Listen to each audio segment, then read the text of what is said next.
நேற்று நாகப்பட்டினத்திற்கு வருகை தந்து முழுக்க ஃபேக்சுவல் எரர், பொய் தகவல்களை பரப்பிவிட்டு சென்றிருக்கிறார். அங்க நவீன வசதிகளோட இந்த மீன் பதப்படுத்துற இந்த மாடர்ன் தொழிற்சாலைகள்லாம் இல்ல. ஒரு மிகப்பெரிய மீன் இறங்குதளம், மீன் பதப்படுத்தும் நிலையம் எல்லாம் அமைக்கப்பட்டிருக்கிறது. வேளாங்கண்ணியில் அமைக்கப்பட்டிருக்கிறது. கடலோர கிராமங்கள்ல மீன் அரிப்புல இருந்து பாதுகாக்கிற அலையாத்தி காடுகளை அழிக்கிறத பத்தி தடுத்து நிறுத்தி அதுக்கு ஒரு வழி பண்ண வேண்டிய அரசாங்கத்துக்கு இதை விட ஒரு முக்கியமான ஒரு வேலை. கடல் அரிப்பு தடுப்பு சுவர் அமைக்கப்படவில்லை என்கிற ஒரு குற்றச்சாட்டை வைத்திருக்கிறார். என்னுடைய சட்டமன்ற தொகுதிக்கு உட்பட்ட மீனவ கிராமங்களில், குறிப்பாக சாமந்தான்பேட்டை என்கிற கிராமத்தில் அந்த நீண்டகால கோரிக்கையை இந்த ஆட்சி காலத்தில் தான் நிறைவேற்றி IIT-யில் இருந்து ஆய்வுக்குழு எல்லாம் வந்து அதை ஆய்வு செய்து பார்த்து இங்கே அமைக்கலாம் என்று அவர்கள் பரிந்துரைத்து அதற்கு நிதி ஒதுக்கீடு செய்து கிட்டத்தட்ட 32 கோடியில் அந்த திட்டம் நிறைவேறக்கூடிய அளவுக்கு அந்த கோரிக்கை ஏற்கப்பட்டிருக்கிறது. இங்க இருக்கிற மக்களுக்கு குடிக்க தண்ணி இல்லாம தவிக்கிறாங்க.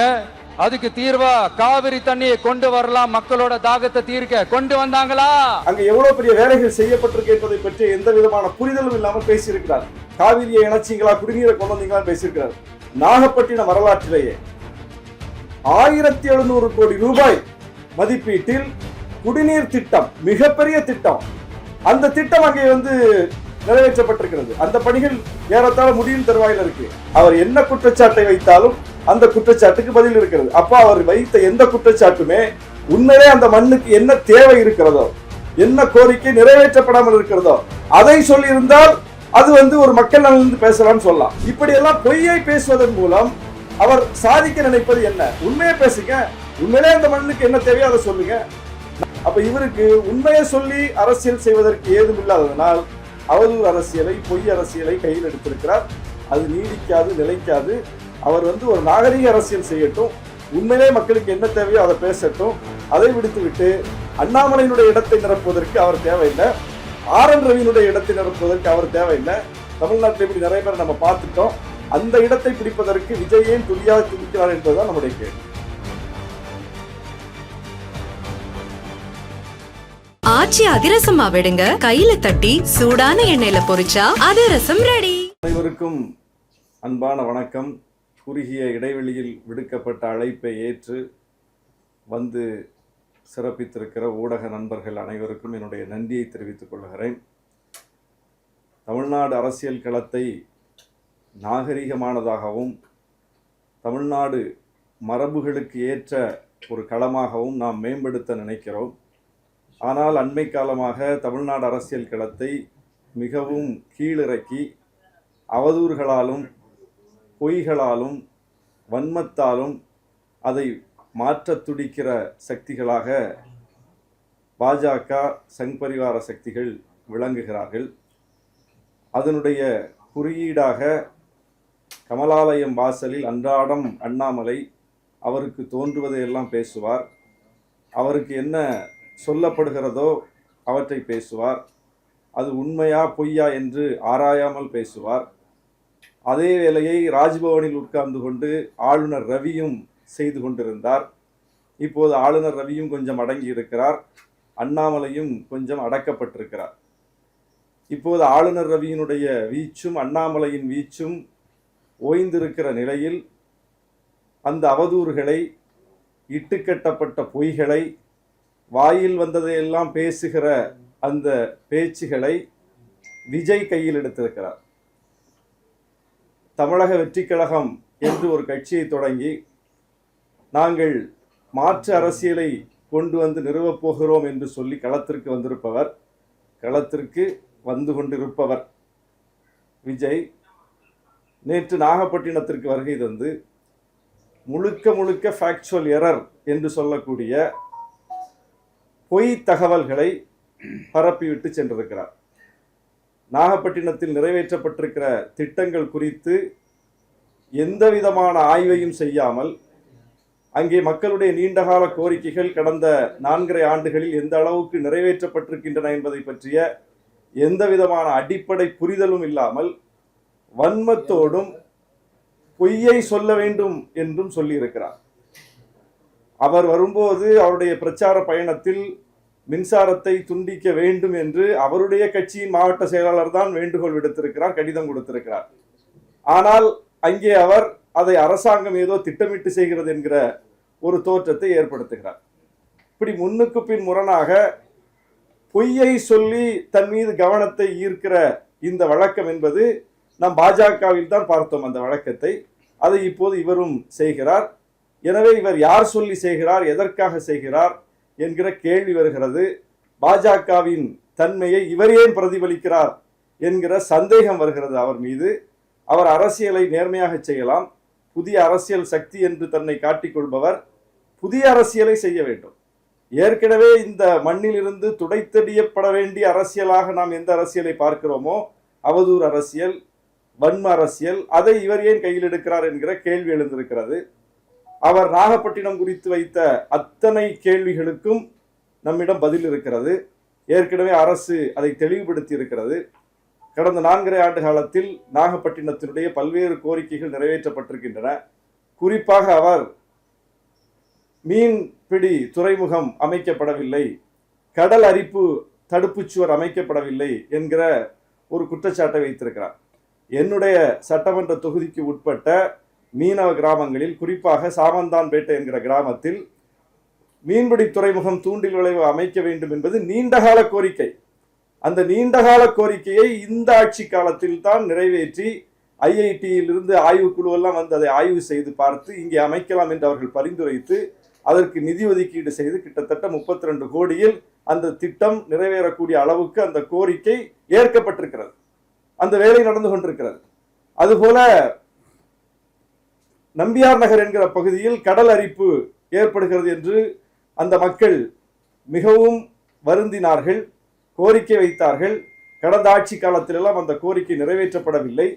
இந்த ஆட்சி வந்த பிறகு சட்டமன்றத்தில் நாங்கள் எல்லாம் பேசி அந்த ஊருக்கு 10 கோடி ரூபாய் செலவில் கடல் அரிப்பு தடுப்பு சுவர் எழுப்பப்பட்டிருக்கிறது. அதுபோல நாகூர், பட்டினச்சேரி, என்னுடைய தொகுதிக்கு உட்பட்ட ஊர்களை மட்டுமே நான் சொன்னால் கூட என்னால் மிகப்பெரிய பட்டியலை போட முடியும். நாகூர், பட்டினச்சேரியில் கடல் அரிப்பு தடுப்பு சுவர் செய்யப்பட்டிருக்கிறது. அதுபோல நம்பியார் நகர் கிராமத்தில் புயல் பாதுகாப்பு மையம் 6 கோடி ரூபாய் செலவில் அந்த மையம் எழுப்பப்பட்டிருக்கிறது. மீனவ மக்களை பாதுகாக்கக்கூடிய, புயல் வந்தால் அந்த பாதிப்பிலிருந்து மக்களை காக்கக்கூடிய புயல் பாதுகாப்பு மையம் கட்டப்பட்டிருக்கிறது. இப்படி மீனவ மக்கள் சார்ந்தே என்னுடைய தொகுதிக்கு பக்கத்தில் இருக்கக்கூடிய கீழ்வேலூர் தொகுதிக்கு உட்பட்ட அக்கரப்பேட்டை மிகப்பெரிய மீனவ மக்கள் வாழக்கூடிய பகுதி. அங்கே 100 கோடிக்கு மேல் செலவில் ஒரு மிகப்பெரிய மீன் இறங்குதளம், மீன் பதப்படுத்தும் நிலையம் எல்லாம் அமைக்கப்பட்டிருக்கிறது. வேளாங்கண்ணியில் அமைக்கப்பட்டிருக்கிறது. அதுபோல சுற்றுலா மேம்பாடு, சுற்றுலா மேம்பாட்டில் என்னுடைய தொகுதியில் நாகூர் சில்லடி கடற்கரையில் கிட்டத்தட்ட 6 கோடி ரூபாய் செலவில் ஒரு நெய்தல் பூங்கா, 2.5 கோடி ரூபாய் மதிப்பீட்டில் இன்னொரு பூங்கா, அது இசைமுரசு நாகூர் அணிபாவுடைய 100ஆண்டை முன்னிட்டு அந்த பூங்காவுக்கு தான் நம்முடைய முதலமைச்சர் அவருடைய பெயரை சூட்டியிருக்கிறார். அது விரைவில் திறக்கப்பட இருக்கிறது.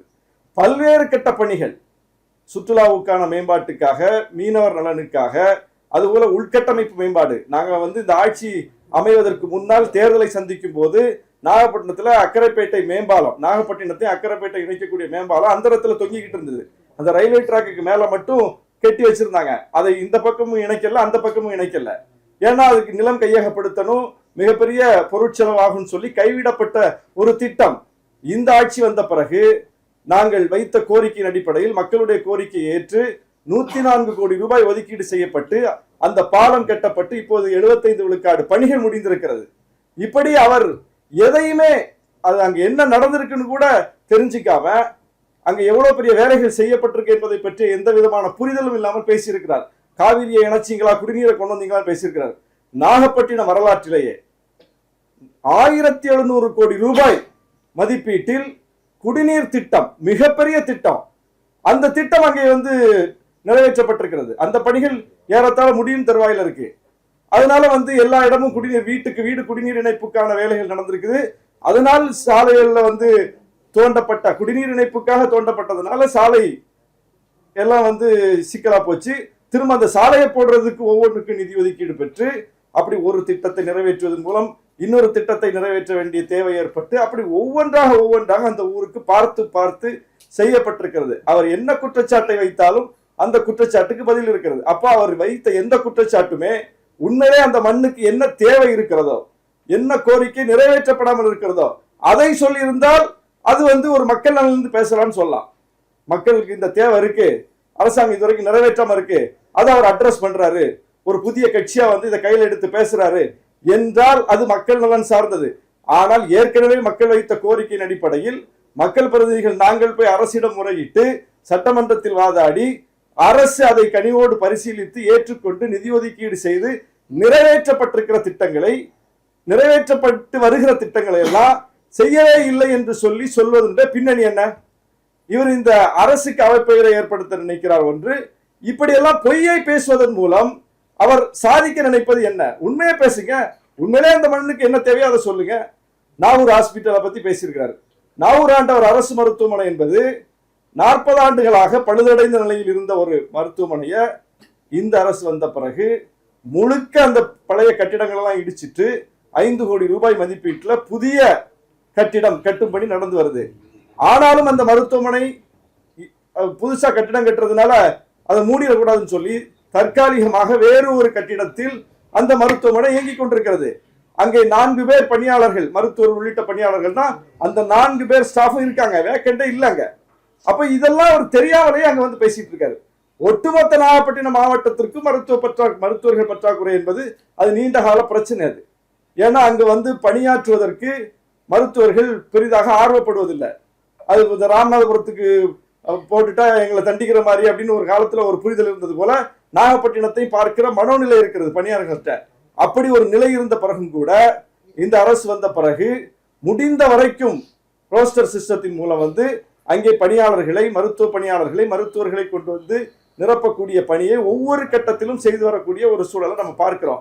நாங்கள் பலமுறை கோரிக்கை வச்சிருக்கிறோம், அது ஒவ்வொன்றாக நிறைவேற்றப்படக்கூடிய ஒரு சூழலை பார்க்கிறோம். இப்படிப்பட்ட இடத்தில் சுற்றுலா தொடர்பாக அவர் வைத்த குற்றச்சாட்டு, மருத்துவத்துறை தொடர்பாக அவர் வைத்த குற்றச்சாட்டு, உள்கட்டமைப்பு தொடர்பாக அவர் வைத்த குற்றச்சாட்டு, கோட்டை வாசல்ல வந்து பாலம் வந்து கெட்டாம இருக்காங்க, பழுதடைந்துருச்சு அப்படின்னு சொல்றாரு. கோட்டை வாசல் பாலத்தை பற்றி ஒரு ஆய்வை செய்து பொதுப்பணித்துறை மூலம், நெடுஞ்சாலைத்துறை மூலம் ஆய்வு செய்து அந்த பாலம் ஸ்டெபிலிட்டியா இருக்கு, அது இன்னும் பல ஆண்டுகள் தாக்கு பிடிக்கும், தாங்கும் என்று ரிப்போர்ட் வந்திருக்கு. அப்போ பல ஆண்டுகள் தாக்கு பிடிக்கக்கூடிய அளவுக்கு வலிமை பொருந்தி இருக்கக்கூடிய ஒரு பாலத்தை போய் யாராவது இடிப்பாங்களா? அரசுட்டு என்ன கஜானால நிரம்பியா இருக்கு பணம். அப்போ தேவை ஏற்படும் போது அதை செய்ய முடியும். அப்ப அதையும் ஆய்வு செய்து விட்டு ரிப்போர்ட் சாதகமா வந்ததுனால அது இப்ப தேவையில்லை, அது இடிக்க வேண்டியது இல்லை, அது நல்லா இருக்கு, இன்னும் பல ஆண்டுகள் அது தாங்கும் என்பதனால் அந்த பாலம் கட்டல. எங்க பாலம் தேவையோ அங்க கட்டிக்கிட்டு இருக்கோம். அப்படி எல்லா திட்டமும் நான் பட்டியல் போட்டு சொல்ல முடியும், பெரிய லிஸ்ட். அது அவ்வளவு பெரிய லிஸ்ட் தேவையில்லை, தொகுதி மக்களுக்கு தெரியும். அவங்க பாக்குறாங்க இந்த அரசு அமைந்த பிறகு அங்க எப்படி இன்ஃப்ராஸ்ட்ரக்சர் ஒவ்வொன்றா டெவலப் ஆயிருக்கு, இந்த 5 ஆண்டுகளுக்கு முன்னால பார்க்காத காட்சி இப்ப எப்படி பார்க்கிறோம் அப்படிங்கறத அந்த மண்ணின் மக்கள் புரிந்து கொண்டிருக்கிறார்கள். அப்ப இவருக்கு உண்மையை சொல்லி அரசியல் செய்வதற்கு ஏதும் இல்லாததனால் அவதூறு அரசியலை, பொய் அரசியலை கையில் எடுத்திருக்கிறார். அது நீடிக்காது, நிலைக்காது. அவர் வந்து ஒரு நாகரிக அரசியல் செய்யட்டும், உண்மையிலே மக்களுக்கு என்ன தேவையோ அதை பேசட்டும். அதை விடுத்து விட்டு அண்ணாமலையினுடைய இடத்தை நிரப்புவதற்கு அவர் தேவையில்லை, ஆர்.என். ரவியினுடைய இடத்தை நிரப்புவதற்கு அவர் தேவையில்லை. தமிழ்நாட்டில் இப்படி நிறைய பேர் நம்ம பார்த்துட்டோம். அந்த இடத்தை பிடிப்பதற்கு விஜய் ஏன் துடியாக துடிக்கிறார் என்பதுதான் நம்முடைய கேள்வி. பல்கலைக்கழகத்துல எந்த துறையுமே இல்லைன்னு சொன்னாரு, அதுக்கு நீங்க விளக்கம் சொல்லுங்க. அது திருவாரூர்ல போய் பேசியிருக்காரு. அது திருவாரூர் மத்திய பல்கலைக்கழகம். ஒன்றிய அரசு நம்ம வந்து ஒவ்வொன்றையும் பெறுவதற்கு, அதுவும் கல்வி ரீதியாக பெறுவதற்கு எவ்வளவு பெரிய போராட்டத்தை நடத்திட்டு இருக்கோம். இந்த மாநில அரசு எவ்வளவு பெரிய போராட்டத்தை நடத்திட்டு இருக்குது. மாநில கட்சிகளை களத்தில் இறங்கி எப்படிப்பட்ட போராட்டங்களை நம்ம நடத்திட்டு இருக்கோம்னு தெரியும். அப்ப அவர் யாரை குற்றச்சாட்டணும்?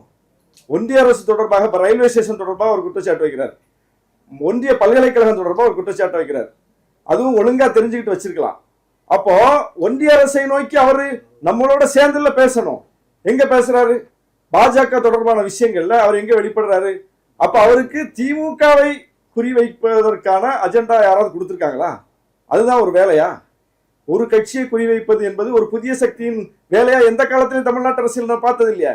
ஒரு புதிய வரவு என்றால் என்ன செய்வாங்க? இருக்கிற எல்லாரும் தப்பும்பாங்க. இந்த கட்சி தப்பு, இந்த கட்சி தப்பு, இவங்க செய்யல, அவங்க செய்யல, நான் செய்வேன் அப்படின்னா ஒரு புதிய சக்தி களத்துக்கு வரும். ஆனா இங்க எந்த கட்சியை பத்தி பேசுறது கிடையாது, பேச வேண்டியதை பேசுறது கிடையாது. தமிழ்நாடு இன்றைக்கு சந்தித்து வரக்கூடிய மிகப்பெரிய நெருக்கடியே ஒன்றிய பாஜகவால் வந்திருக்கிற நெருக்கடி தான். நம்முடைய மாநில உரிமை தொடர்பான விஷயங்கள்ல பாஜகவோட நிலைப்பாடு, ஒன்றிய அரசுடைய நிலைப்பாடு, கல்வி தொடர்பான விஷயத்துல ஒன்றிய அரசுடைய நிலைப்பாடு, நம்முடைய நிதி ஆதாரங்கள் விஷயத்துல ஒன்றிய அரசுடைய நிலைப்பாடு, நம்முடைய நதிநீர் பிரச்சனைகள்ல ஒன்றிய அரசினுடைய நிலைப்பாடு ஒவ்வொன்றையும் பாருங்க. எந்த பக்கம் திரும்பினாலும் நமக்கு முட்டுக்கட்டை போடுவதாகவும் நமக்கு முரண்பாடான கருத்தை கொண்டு வந்து நம் மீது திணிப்பதாகவும் இருப்பது யாரு? எந்த கட்சி, எந்த அரசு? அப்ப அந்த அரசை நோக்கி நீங்க என்ன உங்களுடைய வெளிப்பாடு இருக்கு? அப்ப வெளிப்பாடே இல்ல, மேம்போக்காக இருக்குது. இன்னைக்கு ஒன்றிய அளவுல ராகுல் காந்தி ஒரு மிக முக்கியமான பிரச்சனையை கையில் எடுத்து போராடிட்டு இருக்காரு, வாக்கு திருட்டு. அதை இந்த புதிய சக்தி விஜய் எந்த அளவுக்கு அட்ரஸ் பண்றாரு? அப்ப அந்த பக்கம் திரும்புறதே கிடையாது. சும்மா ஒரு தீர்மானத்தை போடுறது, அந்த தீர்மானத்தை கூட மாநாட்டில் வாசிக்கிறது கிடையாது. மறைமுகமா இவங்களே பூட்டி வச்சுக்கிட்டு பிரஸுக்கு ஒரு அறிக்கையா கொடுத்துட்டு போயிடுவாங்க. மாநாட்டில் வச்சா மக்களுக்கு தெரிஞ்சிடும்ல. அப்ப மக்களுக்கு தெரிஞ்சிடவும் கூடாது, அந்த பிரச்சனை பேசுபொருளாகவும் ஆகிடக்கூடாது. ஆனா தீர்மானம் நாங்க நிறைவேற்றி இருக்கோம்னு சொல்றதுக்கு ஒரு சான்றுக்கு காட்டுறதுக்கு ஒரு பேப்பர் வேணும். இப்படிப்பட்ட ஒரு அரசியலை செய்து கொண்டிருக்கிறார். இந்த அரசியலை வந்து இங்க உட்கார்ந்துட்டு ஒப்பீனியன் மேக்கர்ஸ் உட்கார்ந்துட்டு ஆஹா ஓஹோ அவர் பேச்ச பாத்தீங்களா, ஃபயர் விட்டார் பாத்தீங்களா, அப்படி பாத்தீங்களா, இப்படி பாத்தீங்களா, என்ன ஃபயர் விட்டாரு? நான் கேட்கிற கேள்விக்கு பதில் சொல்லட்டும். நாகப்பட்டினம் தொடர்பா நேத்து அவர் பேசிட்டு போனதுல ஒரு கேள்விக்கு அவர் பதில் சொல்லட்டும். அப்ப அது எப்படி ஃபயர் விட்டது ஆகும்? இங்க என்ன எல்லாருமே வந்து இதா உட்கார்ந்துட்டு இருக்கமா? யார் வேணாலும் எப்படி வேணாலும் பேசிட்டு போலாம், பதில் சொல்றதுக்கு ஆள் இல்லையா? அப்போ அப்படியெல்லாம் இல்ல. தமிழ்நாட்டு அரசியல் களம் அப்படி இல்லை. தமிழ்நாட்டு அரசியல் களத்தை மக்கள் கூர்மையாக பார்க்கிறார்கள். அவருக்கு கூடுகிற கூட்டம் என்பது அவருடைய சினிமா கவர்ச்சிக்கு கூடுகிற கூட்டம். தமிழக வெற்றி கழகம் என்கிற கட்சியையே தொடங்காமல் இதே விஜய் அவர்கள் நாகப்பட்டினத்துக்கு வந்திருந்தார் வைங்க, நேத்து வந்தது அப்படியே ஒரு கட்சியெல்லாம் விட்டுருங்க, தாவேக்க கிடையாது, விஜய் நாகப்பட்டினத்துக்கு வர்றாருன்னு சொல்லி அறிவிக்கப்பட்டு ஒரு நாள் பயணம் அந்த ஊர்ல அவர் நிகழ்த்தினா இந்த கூட்டம் வருமா வராது? இதே கூட்டம் வரும், இதோட கூடுதலா கூட வரும். எல்லாரும் வந்து கூட பார்த்திருப்பாங்க. ஏன்னா அப்ப வெறும் விஜயா, ஒரு நடிகர் விஜயா, எல்லா கட்சிக்காரங்களும் வந்து பார்த்திருப்பாங்க. அப்போ அவருக்கு இருக்கிற அந்த சினிமா கவர்ச்சி என்பது அது ஒரு நிலையானது.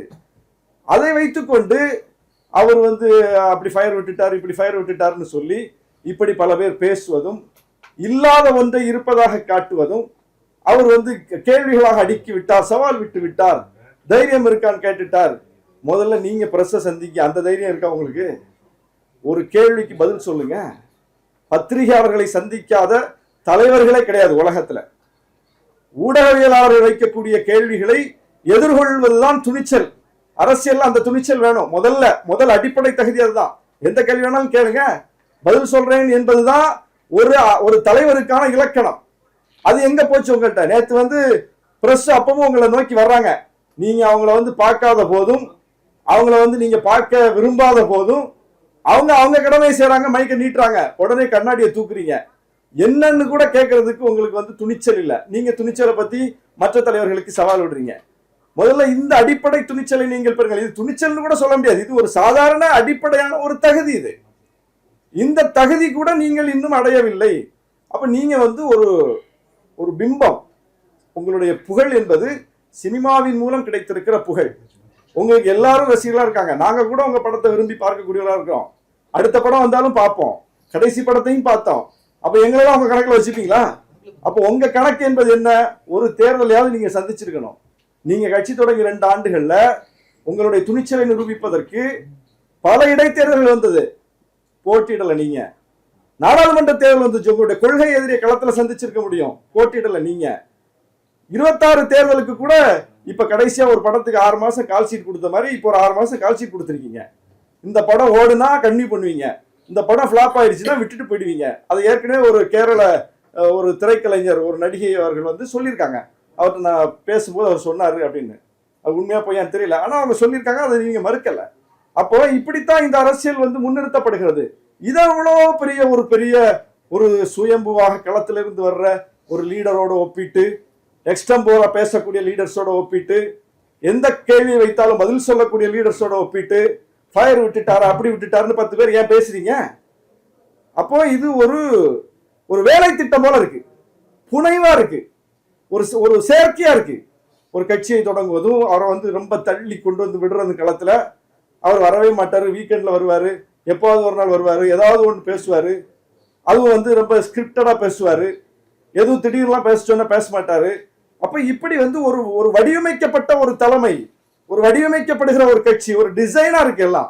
இது வந்து தமிழ்நாட்டு அரசியலுக்கு உகந்தது அல்ல. நீங்க மக்கள் பிரச்சனையை பேசுங்க.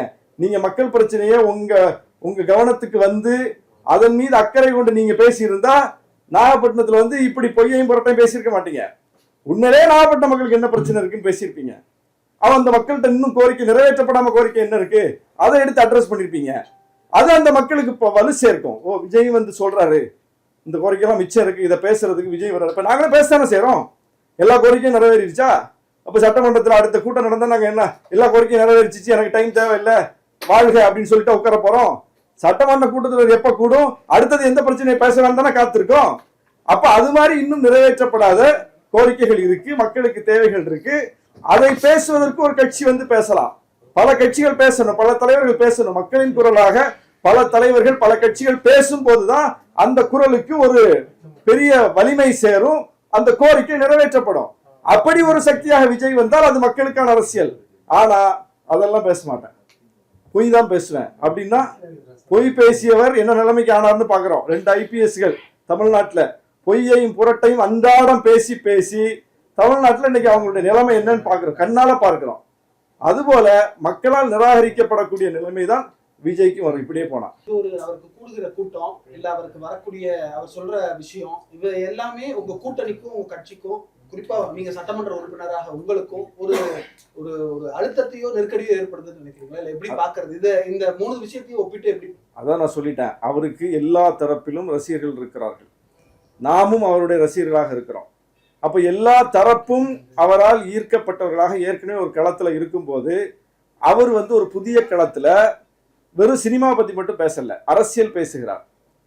அவர் வந்து வெறும் சினிமா நடிகரா மட்டும் இல்ல, இப்போ ஒரு தலைவர் ஆயிட்டார். அவர் ரசிகர் மன்றம் மட்டும் வச்சுக்கல, இப்போ ஒரு கட்சி நடத்துறார். அப்ப கட்சி என்று அவர் வந்து விட்ட பிறகு, ஒரு தலைவர் என்கிற இடத்திற்கு அவர் தன்னை அறிவித்து விட்ட பிறகு, அவர் வந்து அரசியல் செய்ய வந்து விட்ட பிறகு, அவர் எங்கள் மீது, திமுக கூட்டணியின் மீது, திமுகவின் மீது, ஆட்சியின் மீது அடுக்கடுக்கான அவதூறுகளை செய்கிறார். கேள்வி வைக்கா பதில் சொல்லலாம், குற்றச்சாட்டு வச்சா பதில் சொல்லலாம், அவதூறு செய்கிறார். அப்ப அதை கட்டுடைக்க வேண்டிய, அந்த அவதூறை அம்பலப்படுத்த வேண்டிய தேவை எங்களுக்கு ஏற்படுது. உடனே நாங்க ரியாக்ட் பண்ணிட்டா இவங்க எல்லாம் பயந்துட்டாங்க. ஒருத்தர் தைரியமானவரா பயந்தவராங்கிறத எதுங்க காட்டும்? களம் தான் காட்டும். நாங்க களத்தை விட்டு விலகிட்டோமா, சரி விஜய் வந்துட்டார், இனி நமக்கு வேலை இல்லை, நம்ம போயிடுவோம். நாளைக்கு ஒரு பிரச்சனைனாலும் நாங்க தான் நிற்போம் அந்த களத்துல, விஜய் நிக்க மாட்டார். இன்னைக்கு ஒரு பிரச்சனைனாலும் நாங்க தான் நிக்கிறோம், விஜய் நிக்க மாட்டார். நேற்று ஒரு பிரச்சனை நாங்க தான் நின்னோம். எங்கே பிரச்சனை தமிழ்நாட்டில் யாருக்கு என்றாலும் உடனே களத்திற்கு போவது, போராடுவது, அதை எடுத்து பேசுவது, உலகத்துல யாருக்கு நடந்தாலும் பேசுவது, நாங்கள தான் நிக்கிறோம். அப்ப களத்தை விட்டு நாங்க அப்புறப்படுத்தப்படவில்லை, அப்புறப்படுத்த முடியாது. எங்களை இஷ்யூ தான் வழி நடத்த போகுது. எங்களை இஷ்யூவை வந்து விஜய் எடுப்பாரா கையில? பாஜக எதிர்ப்பை திமுக கூட்டணியை விட தீவிரமாக அவர் முன்னெடுத்தார்னு காட்டுங்க. நாகப்பட்டினத்துல கோஸ்டல் ஏரியா மேங்க்ரோவ் காடுகள் வந்து இப்ப இல்லைன்றது 2022 ஆர்டிகல்ஸ் எல்லாம் வந்துருச்சு. அதுதானே பேசுற ஒரு அடிஷனல் கோர்ஸா வந்து உங்களுக்கு ஹெல்ப் பண்றாரு. ஃபிஷரிஸ் மீனவர்கள் இருக்கக்கூடிய இடத்துல ஒரு ஃபிஷரிஸ் காலேஜ் கேட்கிறாரு, இதுல என்ன தப்பு இருக்குன்றீங்க? அதாவது ஏதும் ஒன்று இதுவரையிலும் செய்யப்படவில்லை என்றால், அப்படி ஒரு கட்டமைப்பு இதுவரை இல்லை என்றால், அந்த இடத்துல புதுசா ஒரு விஷயத்தை அட்ரஸ் பண்ணுவாங்க. ஆனால் இந்த அலையாத்தி காடுகளை மேம்படுத்துவதற்கு பட்ஜெட்ல மிகப்பெரிய அளவுக்கு நிதி ஒதுக்கீடு செய்யப்பட்டு அதை மேம்படுத்தக்கூடிய வேலையை அரசு செஞ்சிருக்கு. அப்போ ஒன்று நடந்துட்டு இருக்கும்போது, ஒன்று நடந்திருக்கும் போது அதை மறைத்து விட்டு ஒன்றுமே நடக்கவில்லைங்கிற தோற்றத்தை ஏன் கொடுக்கணும்? மீன்வள பல்கலைக்கழகம் ஜெயலலிதா அம்மையார் பேரிலேயே நாகப்பட்டினத்துல இயங்கிட்டு இருக்குது. அது கடல்சார் பல்கலைக்கழகம் இல்லையா? மீன்வள பல்கலைக்கழகம்னா என்ன, விவசாயம் சார்ந்ததா? அது என்ன நெசவாளர் சார்ந்ததா? அது கடல் சார்ந்த ஒரு துறை தானே அது. அப்ப கடல் சார்ந்த ஒரு மீன்வள பல்கலைக்கழகம் நாகப்பட்டினத்துல இயங்கிட்டு இருக்கு. அதை கூட நாகப்பட்டினத்துல இருந்து வெளியே அதை கொண்டு போயிடலாம், சென்னை போன்ற இடத்துக்கு கொண்டு போயிடலாங்கிற ஒரு முயற்சி நடந்த போது அது தடுத்து நிறுத்தப்பட்டு அங்கதான் அது இயங்கணும்னு சொல்லி அது தொடருது. அங்க அந்த பெயரை, ஜெயலலிதா அம்மா பெயரை அந்த பல்கலைக்கழகத்திற்கு வைப்பதற்கு ஆளுநர் அந்த அரசாணைக்கு கையெழுத்து போடாம திருப்பி அனுப்பிட்டார். அதை இந்த அரசு போராடி சட்டமன்றத்தில் அதற்கு மசோதா கொண்டு வந்து அதை வந்து திரும்ப நிறுவுவதற்கான வேலையை இந்த அரசு செஞ்சிருக்குது. அது ஜெயலலிதா அம்மா பேர் தானே, போனா போகுதுன்னு விடல. அப்ப ஏற்கனவே இங்க இருக்கிற ஒண்ண ஏன் இல்லைன்னு சொல்றீங்க? மத்திய அரசு கேட்கிற ரயில் ஃபேக்டரி எடுத்துட்டாங்க, அதெல்லாம் 100 வருஷத்துக்கு முன்னாடி பிரிட்டிஷ் ஆட்சி காலத்துல உள்ள பிரச்சனை. அது இப்ப யார்கிட்ட போய் கேட்கறது? லண்டன் கவுன்சில்ல தான் முறையிடணும். இந்த முதலமைச்சருடைய வெளிநாடு பயணத்தை வந்து அவர் விமர்சனம் பண்ணியிருக்காரு. முதலமைச்சர் வெளிநாட்டுல முதலீடு பண்றது தான் போயிருக்காரு, முதலீட்டை ஈர்க்க போகல அப்படிங்கிற மாதிரி முதலமைச்சருடைய குடும்பத்தின் மீதுமே வந்து தனிப்பட்ட நான் தொடக்கத்திலே அண்ணாமலை பாணியில் அவர் போறான்னு சொன்னேன்ல, இது யாருடைய பாணி சொல்லுங்க? முதலமைச்சர் 2022 துபாய் பயணம் மேற்கொண்ட போது அண்ணாமலை கமலாலயம் வாசல்ல நின்று என்ன சொன்னாரு? நிறைய பேப்பர்ஸ் எல்லாம் எடுத்து போட்டார், A4 சீட்டு எக்ஸல் சீட்லாம் எடுத்து போட்டு, பாருங்க இந்த கம்பெனி இது வந்து இவருக்கு தான், இவர் காசு தான், இவர் இங்க போய் இப்படி வருது அப்படி வருதுன்னு எக்ஸல் சீட்லாம் எடுத்து போட்டார்ல. இந்த நிமிடம் வரை அண்ணாமலை அதை நிரூபிச்சிருக்காரா? அவர் கையில தானே ஈடி இருக்கு, அவங்க கட்சி கையில தானே எல்லா துறையும் இருக்கு. இந்த நிமிடம் வரை முதலமைச்சருடைய 2022ஆம் ஆண்டு வெளிநாட்டு பயணங்கள் குறித்து பாஜக பிரஸ் கூட்டி பத்திரிகையாளர் முன்னிலையில வைத்த குற்றச்சாட்டுகளுக்கு இந்த நிமிடம் வரை பாஜக சான்றுகளோட ஒரு முடிவு சொல்லியிருக்கா? அதை நிறுவி இருக்கா? இல்ல, அது அன்னைக்கு செய்தியோட போயிடுச்சு, அவ்வளவுதான்.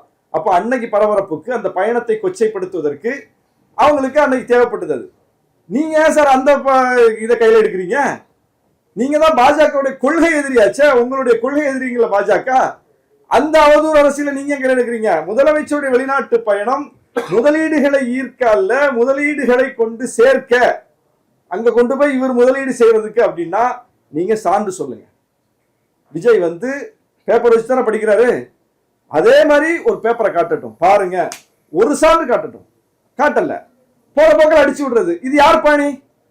இது யார் பாணி? தமிழ்நாட்டு அரசியல்ல போற போக்கில் அடிச்சு விடுறது யார் பாணி? நான் இந்த ஒரு அரை மணி நேரம் உங்கள்கிட்ட பேசிட்டு இருக்கேன், எதையாவது ஒண்ணு நான் போற போக்கில் அடிச்சு விட்டேனா? ஃபேக்சுவல் எரரா ஏதாவது சொல்லியிருக்கேனா? யார் மீதாவது அவதூறு பொய் சொல்லியிருக்கேனா? எங்க தலைவர் அன்றாட செய்தியாளர்கள் சந்திக்கிறார், ஒரு ஃபேக்சுவல் எரர், ஒரு தவறான தகவல், ஒரு அவதூறான செய்தி, அதெல்லாம் எங்க பாணியே கிடையாது. இந்த தமிழ்நாட்டு அரசியல்ல ஒரு காலத்துல அரசியல் கட்சிகளுடைய மேடைகள்ல பேச்சாளர்களுடைய பாணியா இருந்துச்சு. அது கூட இன்னைக்கு வந்து இந்த ஊடகங்களுடைய பெருக்கத்தால தொழில்நுட்ப வளர்ச்சியின் காரணமாக பார்த்து பேசணும், கவனமா பேசணும்னு சொல்லி அந்த மேடைகள் கூட சீராகி வருவதை பார்க்கிறோம். அப்போ ஒரு பக்கம் ஒரு நாகரிக அரசியலை நோக்கி அரசியல் நகரும் போது நீங்க வந்து அண்ணாமலை அரசியலுக்கு, RN ரவி அரசியலுக்கு ஏன் போறீங்க? அதுதான் நான் திரும்பவும் கேட்கிறேன். இது வந்து typical RN Ravi politics, typical Annamalai politics. முதலமைச்சருடைய வெளிநாட்டு பயணங்கள் குறித்து அண்ணாமலை என்ன குரலில் பேசினாரோ இன்னைக்கு பேசுறதுக்கு அவர் இல்லை, இவர் பேசுறாரு. இந்த எப்படி அட்ரஸ் பண்ண போகுது களத்துல? நீங்க இன்னைக்கு அவர் நேற்று பேசிட்டு போயிருக்காரு, இன்னைக்கு எங்களை பார்த்து சொல்லுவீங்க, உங்க தொகுதி மக்களுக்கோ இல்ல நாகை மாவட்ட மக்களுக்கோ என்ன சொல்லுங்க? அதாவது அங்க நடக்கக்கூடிய பணிகள் ஒவ்வொரு காலகட்டத்திலையும் ஒவ்வொரு பணிகளாக நடக்கும் போது அது வந்து ஒரு தொகுப்பா தெரியாது மக்களுக்கு கண்ணுக்கு. திடீர்னு பார்ப்பாங்க, இந்த பணி நடக்கும், அந்த பணி நடக்கும், இந்த பணி நடக்கும். ஒரு 4 ஆண்டு காலத்துல தொடர்ச்சியாக பல்வேறு கட்ட அளவில் பணிகள் நடக்கும் போது இந்த ஆட்சி காலத்துல என்னென்ன நடந்திருக்கு அப்படிங்கிறத ஒரு ஃபிகரா மக்களுக்கு பார்க்க தெரியாது, பார்க்க மாட்டாங்க எப்பவுமே. அப்ப அதை சொல்லுவதற்கு ஒரு தொகுப்பு வேணும். அது இன்னைக்கு விஜயால் எங்களுக்கு வந்திருக்குதுன்னு நினைக்கிறேன்.